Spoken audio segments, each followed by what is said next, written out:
चलिए आज एक कल्पना करते हैं। मतलब मान लीजिए कि हम मुंबई जैसे किसी बहुत ही विशाल और भीड़-भाड़ वाले शहर के बिल्कुल बीचों बीच खड़े हैं। हाँ, जहाँ चारों तरफ लाखों लोगों की भीड़ है, गाड़ियों का बहुत ज्यादा शोर है और वो शहर की एक अपनी अलग ही तेज धड़कन चल रही है। बिल्कुल। लेकिन फिर अचानक हम एक ऐसी इमारत का दरवाज़ा पार करते हैं और सब कुछ बदल जाता है। मतलब एक अजीब सी बात समझ में आती है कि अगर यहाँ अंदर कोई पूरी ताकत से चीखता भी है ना, तो बाहरी दुनिया में कोई भी उसकी आवाज़ कभी नहीं सुन पाएगा। सही कहा। हम लोग ना अपने शहरों का जो नक्शा बनाते हैं वो सिर्फ इसलिए बनाते हैं ताकि हम सुरक्षित महसूस कर सकें। हाँ, और आज हम उसी नक्शे के उन बहुत ही गहरे और अंधेरे कोनों को खंगालने वाले हैं जिन्हें जानबूझकर खाली छोड़ दिया गया है। बिल्कुल। और आज की हमारी इस गहन चर्चा का विषय बहुत ही दिलचस्प है। हाँ, आज के इस डीप डाइव में हम shadows of the black tower नाम की एक बेहद रहस्यमयी कहानी के बारे में बात करेंगे। और यहाँ शुरुआत में ही स्पष्ट करना बहुत जरूरी है कि ये महज कोई भूत प्रेत या डरावनी हवेली वाली पुरानी कहानी नहीं है। तो फिर ये क्या है? मतलब ये उन चमकते महानगरों के सबसे अंधेरे रहस्यों की एक बहुत ही सटीक और भयानक रूपक है, या कहें कि एक एलेगरी है। ये कहानी ना इस बात पर गहरी चोट करती है कि कैसे एक आधुनिक शहर में इंसान अपनी पहचान खोकर सिर्फ एक पुर्जा बन जाता है। हाँ, एकदम सही बात है। तो हमारा आज का मिशन इस अर्बन लेजेंड की परतों को खोलना है। हम ये समझने की कोशिश करेंगे कि जब एक इंसान की अंधी जिज्ञासा, उसकी आधुनिकता का अहंकार और अनदेखे खतरे के लाल संकेत आपस में टकराते हैं तो आखिर होता क्या है। और इस पूरी कहानी के केंद्र में राहुल नाम का एक किरदार है। वो एक युवा पत्रकार है जो इस सपनों के शहर में अपनी एक अलग पहचान बनाने आया है। बिल्कुल, वो सच्चाई की तलाश में एक ऐसी जगह पहुंचता है जो किसी भी जीपीएस या नक्शे पर मौजूद ही नहीं है। तो चलिए देखते हैं कि राहुल का ये भयानक सफर एक बहुत ही मामूली और रोजमर्रा की चीज से कैसे शुरू होता है। एक ईमेल से? हाँ, कहानी की शुरुआत वहीं से होती है जहां हमारी आधुनिक तकनीक और पुराना खौफ आपस में मिलते हैं। रात के अंधेरे में राहुल के इनबॉक्स में एक अनजान ईमेल आता है। उसमें सिर्फ एक लाइन लिखी होती है, अगर सच्चाई जाननी है तो रात 2 बजे ब्लैक टावर के पास आना, वो भी अकेले। अब ये जो हिस्सा है ना, ये मुझे व्यक्तिगत रूप से बहुत ज्यादा दिलचस्प लगता है। अच्छा, वो कैसे? मतलब अगर हम पुराने जमाने की कहानियों को देखें तो उनमें कोई श्रापित किताब होती थी या कोई पुराना खुरदुरा नक्शा होता था, लेकिन यहाँ देखिए, बुराई सीधा राहुल के इनबॉक्स में दस्तक दे रही है। एक सेकंड, मुझे यहाँ पे आपको रोकना होगा।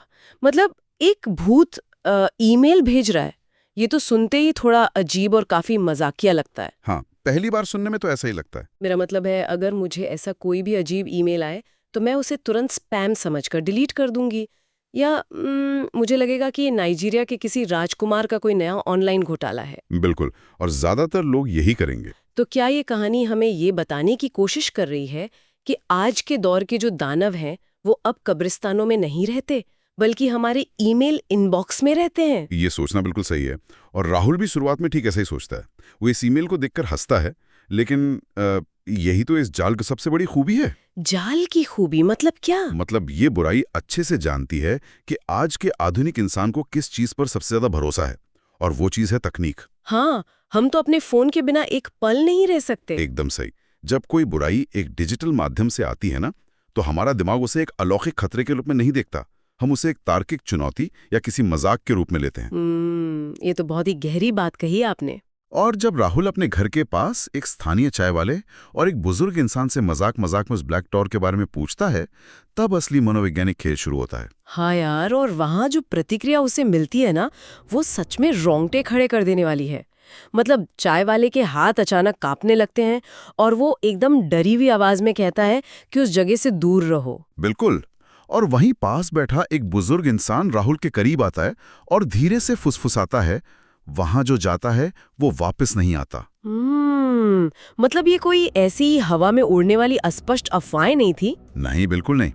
और ये एक बहुत ही महत्वपूर्ण समाजशास्त्रीय बिंदु है जिस पर हमें ध्यान देना चाहिए। वो कैसे? देखिए, हर बड़े शहर की अपनी एक फोक मेमोरी होती है, या जिसे हम लोक स्मृति कह सकते हैं। जो लोग पीढ़ियों से वहां रह रहे हैं वो शहर के उन अलिखित नियमों को बहुत अच्छे से जानते हैं। हाँ, मतलब उन्हें पता होता है कि कौन सी गलियां रात में सुरक्षित नहीं है। बिल्कुल, या कौन सी इमारतें मनहूस हैं। स्थानीय लोगों का ये डर कोई अंधविश्वास नहीं है, ये एक स्थापित खौफ है जो उनके अस्तित्व का हिस्सा बन चुका है। लेकिन राहुल इन सारी चेतावनियों को पूरी तरह से नज़रअंदाज कर देता है। मतलब अगर कोई भी स्थानीय बुजुर्ग मुझे ऐसी गंभीर चेतावनी दे तो मैं तो शायद अपना बोरिया बिस्तर बांधकर तुरंत वापस अपने गांव लौट जाऊं। ज्यादातर समझदार लोग यही करेंगे। लेकिन राहुल का वो पत्रकारिता वाला कीड़ा जाग जाता है। मुझे तो ये बिल्कुल आज के इंटरनेट क्लिकबेट की तरह लगता है। क्लिकबेट, यह तुलना काफी दिलचस्प है। हाँ, जैसे कोई ऐसा बड़ा सा लाल बटन हो जिस पर बड़े बड़े अक्षरों में लिखा हो, इसे बिल्कुल मत दबाओ। और हम इंसान हम बस उस बटन को दबाए बिना रह ही नहीं सकते। हमारी उंगलियों में खुजली होने लगती है। ये एक बहुत ही बेहतरीन एनालॉजी है। मनोविज्ञान में ना इसे रिएक्टेंस थ्योरी कहा जाता है।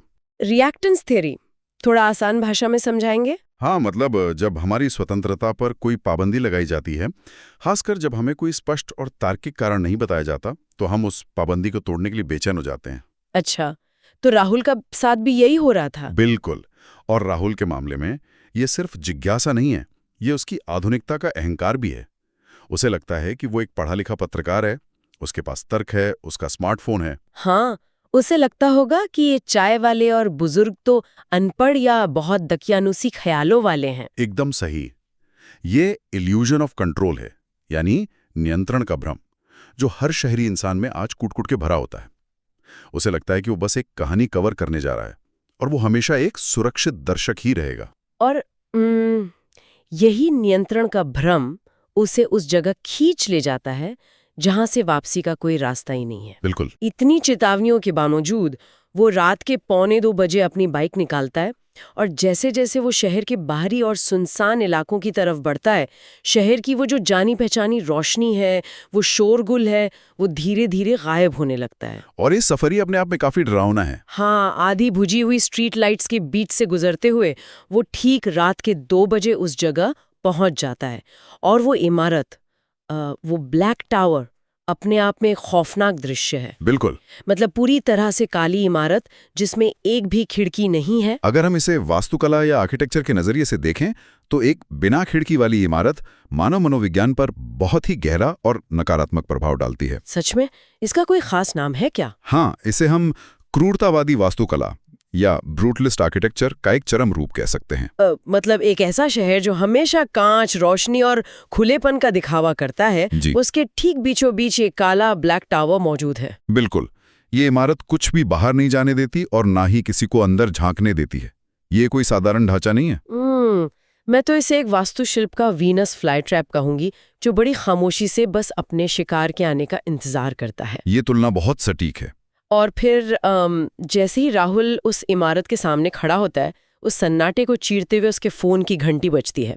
एक अनजान नंबर से फोन आता है। और वो फोन उठाता है? हाँ, वो फोन उठाता है और दूसरी तरफ से एक बेहद ठंडी और खुरदुरी सी आवाज आती है, अंदर आ जाओ।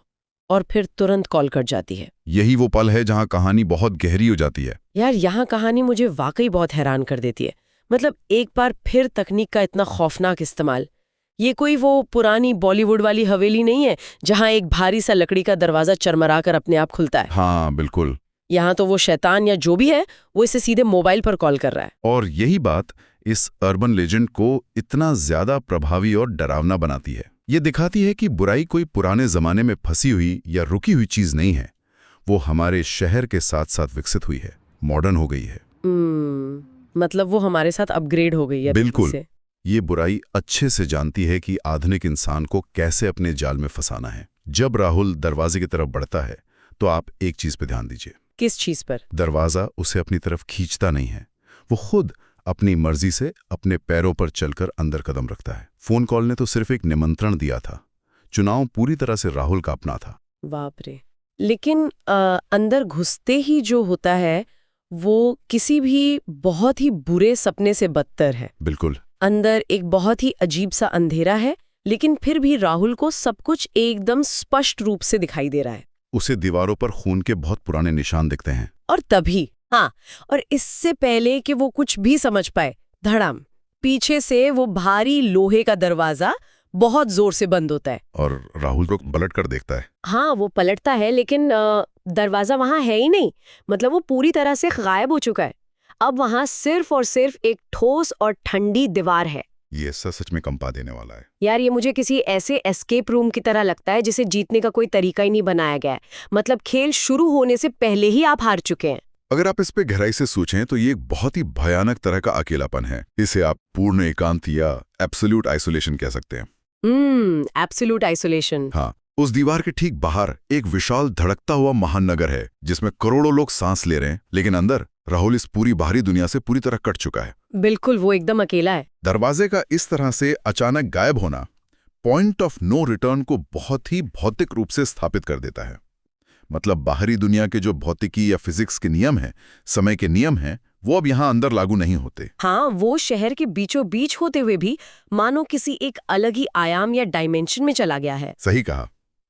और बाहरी दुनिया से कट जाने के बाद अब उसका वो जो मनोवैज्ञानिक डर था वो एक खौफनाक वास्तविकता का रूप ले लेता है। हाँ, और फिर उस भारी सन्नाटे में अचानक एक आवाज गूंजने लगती है। टप टप टप। ऐसा लगता है जैसे कोई सीढ़ियों से धीरे धीरे नीचे उतर रहा है। और राहुल हिम्मत करके ऊपर देखता है। राहुल ऊपर देखता है और वहां एक औरत खड़ी है। उसके चेहरे पर बहुत लंबे और उलझे हुए बाल हैं जो उसके पूरे चेहरे को ढक रहे हैं।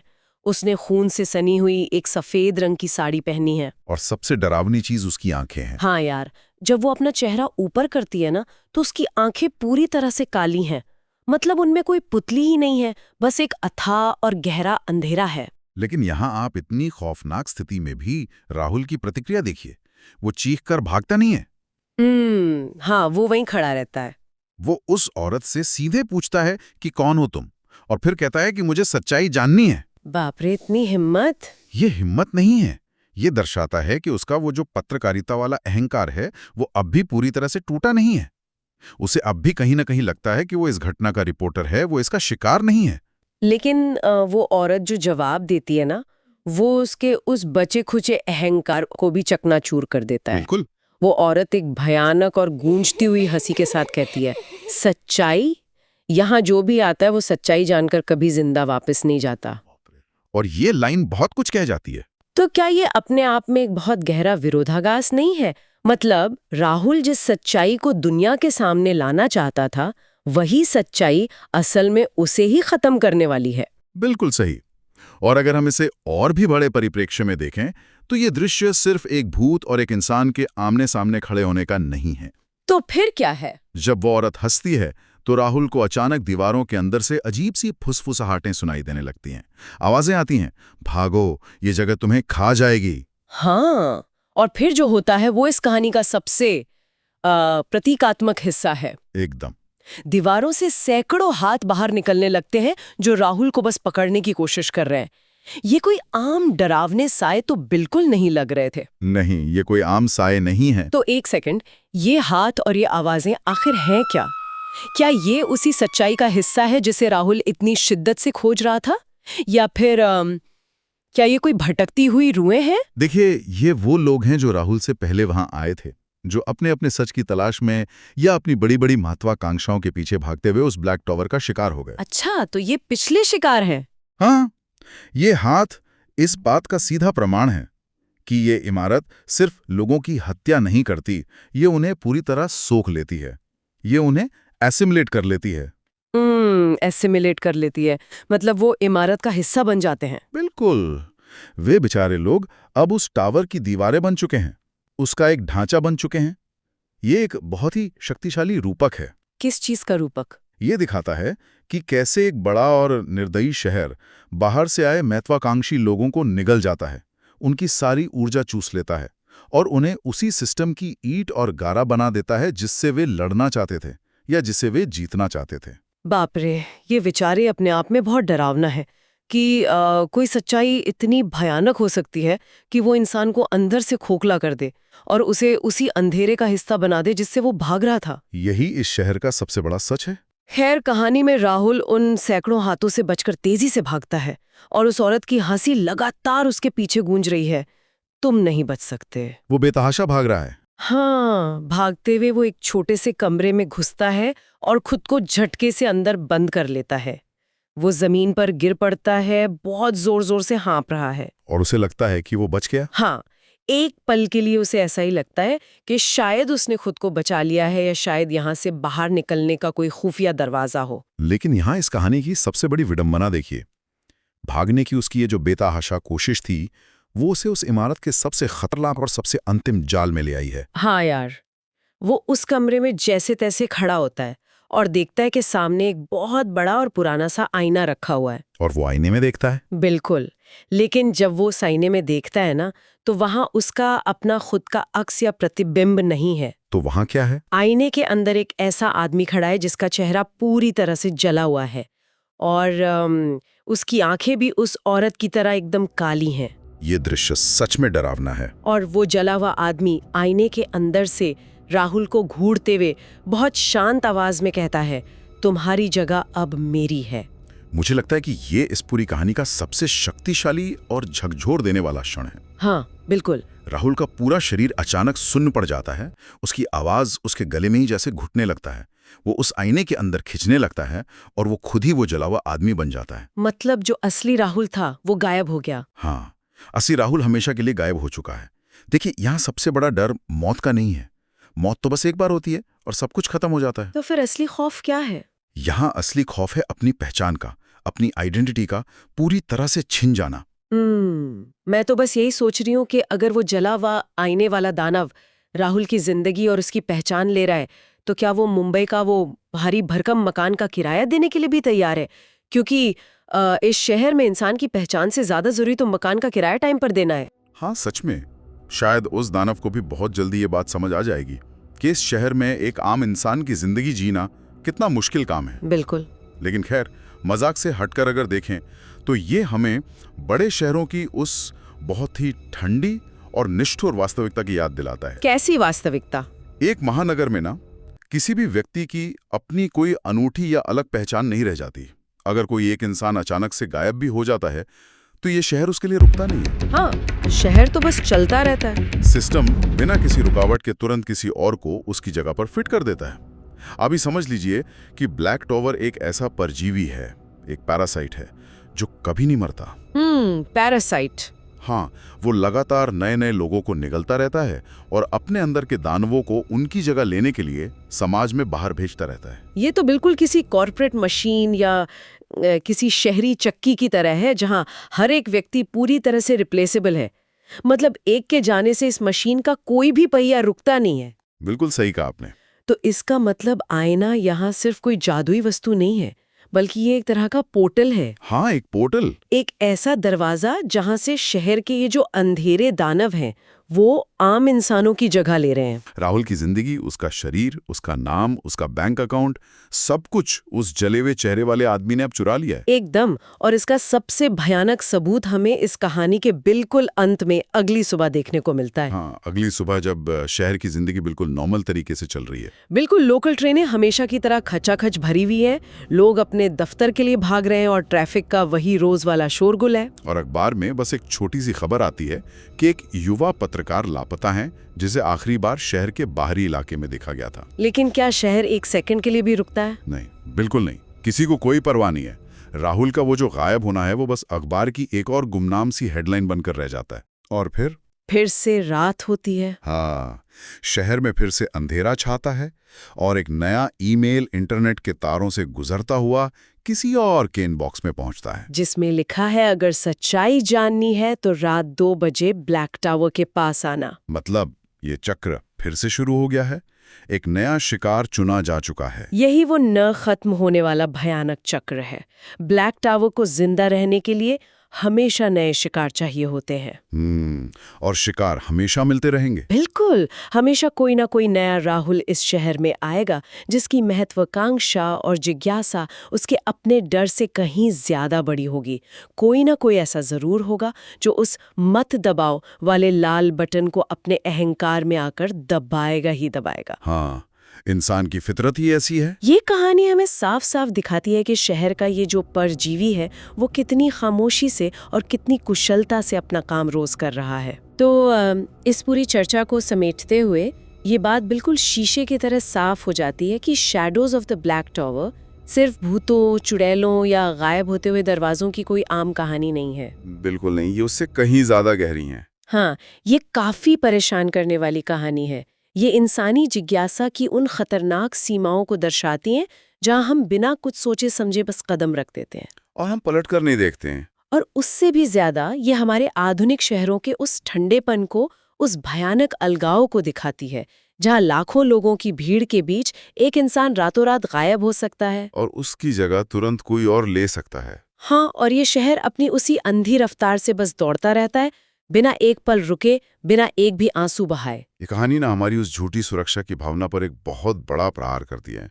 हम हमेशा यही मानते हैं कि अगर हम सारे नियमों का पालन कर रहे हैं, हमारे पास नई तकनीक है और हम रोशनी वाली सड़क पर चल रहे हैं, तो हम पूरी तरह से सुरक्षित हैं। हाँ, लेकिन ऐसा होता नहीं है। नहीं होता। ये कहानी बताती है कि वे दरारें, वे अनदेखे अंधेरे कोने हमेशा हमारे आसपास ही मौजूद हैं। बस हमारे एक गलत कदम का, हमारे एक पल के अहंकार का इंतजार कर रहे हैं। बहुत ही गहरी बात कही आपने। और इसी के साथ हम आज के इस डीप डाइव को एक ऐसे विचार के साथ समाप्त करना चाहेंगे जो शायद आज रात किसी को भी आसानी से सोने नहीं देगा। वो विचार क्या है? हमने शुरुआत में शहर के उस तार्किक नक्शे और हमारी जानी पहचानी सुरक्षित दुनिया की बात की थी। हाँ, बिल्कुल की थी। लेकिन जरा सोचिए, अगर ब्लैक टॉवर की वो आईने वाली बात सच है, अगर वे काले साए आईने से निकलकर सच में हमारी दुनिया में इंसानों की जगह ले रहे हैं, तो क्या हम कभी ये पूरे यकीन के साथ कह सकते हैं कि आज हम सड़क पर जिन लोगों से मिलते हैं, दफ्तर में जिनके साथ काम करते हैं, या जो हमारे आसपास बिल्कुल नॉर्मल और सामान्य नजर आते हैं, वे सच में वही इंसान हैं? बाप रे। या वे भी ऐसे ही किसी आईने के पीछे से निकलकर उनकी जगह लेने वाले सिर्फ अक्स हैं, और जो असली इंसान था वो किसी काले टावर की ठंडी दीवारों में हमेशा के लिए दफन हो चुका है? ये एक ऐसा सवाल है जो शायद दिन के उजाले में भी आपका पीछा ना छोड़े।